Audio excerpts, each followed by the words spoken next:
ಪುರಾಣ ಪ್ರಸಿದ್ಧ ಬಂಟ್ವಾಳ ತಾಲೂಕಿನ ನರಹರಿ ಶ್ರೀ ಸದಾಶಿವ ದೇವಸ್ಥಾನದ ನರಹರಿ ಪರ್ವತದಲ್ಲಿ ಪ್ರತಿ ವರ್ಷದಂತೆ ಆಟಿ ಅಮಾವಾಸ್ಯೆಯ ತೀರ್ಥಸ್ನಾನ ಸಂಭ್ರಮದಿಂದ ನಡೆಯಿತು. ಅಪಾರ ಸಂಖ್ಯೆಯ ಭಕ್ತಾದಿಗಳು ಸ್ನಾನ ಮಾಡಿ ಪ್ರಸಾದ ಸ್ವೀಕರಿಸಿ ಕೃತಾರ್ಥರಾದರು.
ಈ ಸಂದರ್ಭ ಕ್ಷೇತ್ರದ ಅರ್ಚಕರು ಕ್ಷೇತ್ರದ ಐತಿಹ್ಯಗಳ ಬಗ್ಗೆ ಬೆಳಕು ಚೆಲ್ಲಿದರು.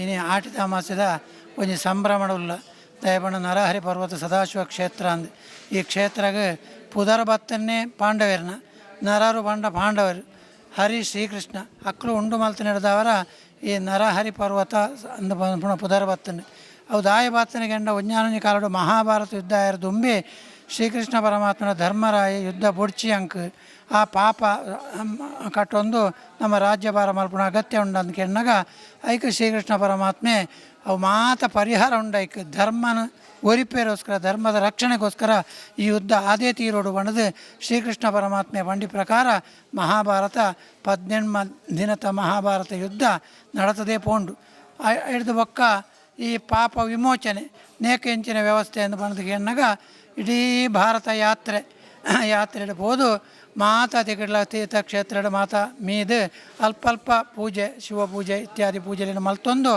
ಅಂಜನೆ ದಕ್ಷಿಣ ಭಾರತ ಬಣ್ಣಗ ಈ ಪರ್ವತದ ಪರ್ವತ ಬಂಡ ಅಪಗದ ಆಲ ಇಜ್ಜಿ ಮೂಲು ಖಾಲಿ ಒಂಜಿ ಗುಡ್ಡೆ ಆ ಗುಡ್ಡೆಡು ಬತ್ತದ ದೇವರನ್ನ ಮೂಲ ಶ್ರೀಕೃಷ್ಣ ಪರಮಾತ್ಮನ ಲೆಕ್ಕಾಚಾರಡು ಈ ಗುಡ್ಡೆಡು ಒಂಜಿ ಎಂಜಿನ ಅಣ್ಣ ವ್ಯವಸ್ಥೆ ಮಲ್ಪೋಡು ಮೆಕ್ಲೆ ಶಿವಪೂಜೆಗೆ ಬಂಡದು ಇಲ್ಲಿ ತೊಂದು ಬತ್ತು ಕುಲ್ಲಾಯಿನೆ ಅವೇ ದಿನ ಈನಿತ್ತ ದಿನ ದಯಬಂಡ ಈ ಆಷಾಢದ ಅಮಾವಾಸ್ಯೆ ಆಟಿ ಅಮಾವಾಸ್ಯೆ ಬಂಡ ನಂಗೆ ತುಳುನಾಡಿಗೆ ಭಾಳ ವಿಶೇಷವಾದ ದಿನನೇ ಆ ದಿನೊಟ್ಲ ಪಾಂಡವರ ಮೂಲ ಬತ್ತು ಕೊಲ್ಲೋದು ಐಕೆ ಪೂಜೆಗೆ ಪಾಂಡವರಿಗೆ ಪೂಜೆಗೆ ವ್ಯವಸ್ಥೆ ಇಂಚಿನ ಬಣ್ಣದೆ ಗೊತ್ತಿಜ್ಜಿ ಆಂಡ ಶ್ರೀಕೃಷ್ಣ ಪರಮಾತ್ಮದ ಮಾತಲ ಇತ್ತಂಡು ಆರು ಶಂಖ ಚಕ್ರ ಗದಾ ಪದ್ಮ ಚಕ್ರನ ಅರ್ನ ಸುದರ್ಶನ ಚಕ್ರನ ಹಾಕದೆ 4 ತೀರ್ಥೋದ್ಭವ ಈ ಬಂಡೆದ ಮಿತ್ ಕಲ್ಲದ ಮಿತ್ತು 4 ತೀರ್ಥೋದ್ಭವ ಮಲ್ಪಾದ ಐಟ್ ಪಾಂಡವರು ಮೀದು ದ್ವೇ ಜಾಗಡೆ ಇತ್ತ ಶಿವಲಿಂಗ ಇತ್ತನ ಜಾಗಡೆ ಆರು ಪಾಂಡವರ ಅರ್ಜುನಗೆ ಪಾಶುಪತಾಸ್ತ್ರ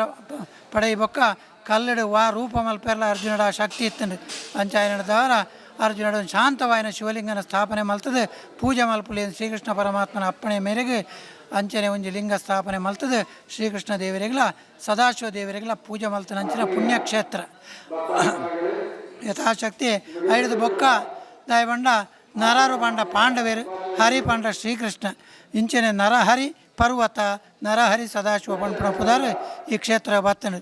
ಕ್ಷೇತ್ರದ ತೀರ್ಥಗುಳಿಯಲ್ಲಿ ಸ್ನಾನ ನೆರವೇರಿಸಿದ ನಂತರ ಭಕ್ತಾದಿಗಳು ತಮ್ಮ ಅನಿಸಿಕೆಗಳನ್ನು ವ್ಯಕ್ತಪಡಿಸಿದರು. ಅಮಾವಾಸ್ಯೆಯ ಶುಭಾಶಯಗಳು. ನರಹರಿ ಪರ್ವತ ಪ್ರಸಿದ್ಧವಾದ ಒಂದು ಧಾರ್ಮಿಕ ಹಾಗೂ ಪ್ರವಾಸಿ ಕೇಂದ್ರ ಆಗಿರ್ತದೆ.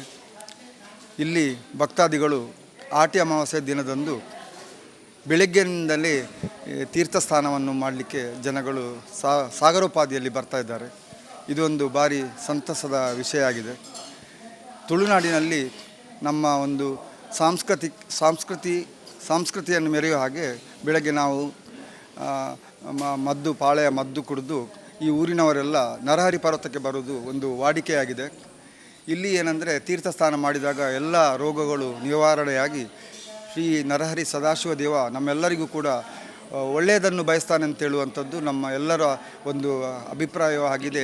ಶ್ರೀಕೃಷ್ಣ ತನ್ನ ಆಯುಧವಾದ ಗದಾಪದ್ಮ ಶಂಖಚಕ್ರ ಇದನ್ನು ಬಂಡೆಯಲ್ಲಿಟ್ಟು, ಗದೆಯನ್ನು ಬಂಡೆಯಲ್ಲಿಟ್ಟಲ್ಲಿ ಗದಾತೀರ್ಥ, ಚಕ್ರವನ್ನು ಬಂಡೆಯಲ್ಲಿಟ್ಟಲ್ಲಿ ಚಕ್ರತೀರ್ಥ, ಶಂಖವನ್ನು ಬಂಡೆಯಲ್ಲಿಟ್ಟಲ್ಲಿ ಶಂಖತೀರ್ಥ, ಪದ್ಮವನ್ನು ಬಂಡೆಯಲ್ಲಿಟ್ಟಲ್ಲಿ ಪದ್ಮತೀರ್ಥ ಎಂಬ 4 ತೀರ್ಥಕೆರೆಗಳನ್ನು ಶ್ರೀಕೃಷ್ಣ ದೇವರು ನಿರ್ಮಾಣ ಮಾಡಿ ಅದರಲ್ಲಿ ತೀರ್ಥೋದ್ಭವ ಮಾಡಿದ್ದಾರಂತೆ. ತೀರ್ಥೋದ್ಭವ ಮಾಡುವಾಗ ಒಟ್ಟಿಗೆ ಪಂಚಪಾಂಡವರು ಇರ್ತಾರೆ. ಅವರು ಈ ಕೆರೆಯಲ್ಲಿ ಸ್ನಾನ ಮಾಡ್ತಾರಂತೆ. ಸ್ನಾನ ಮಾಡಿದಾಗ ಅರ್ಜುನನಿಗೆ ನಿತ್ಯ ಶಿವಪೂಜೆ ಆಗಬೇಕು. ಯಾಕೆಂದರೆ ಅರ್ಜುನನ ಹತ್ರ ಪಾಶುಪತಾಸ್ತ್ರ ಉಂಟು.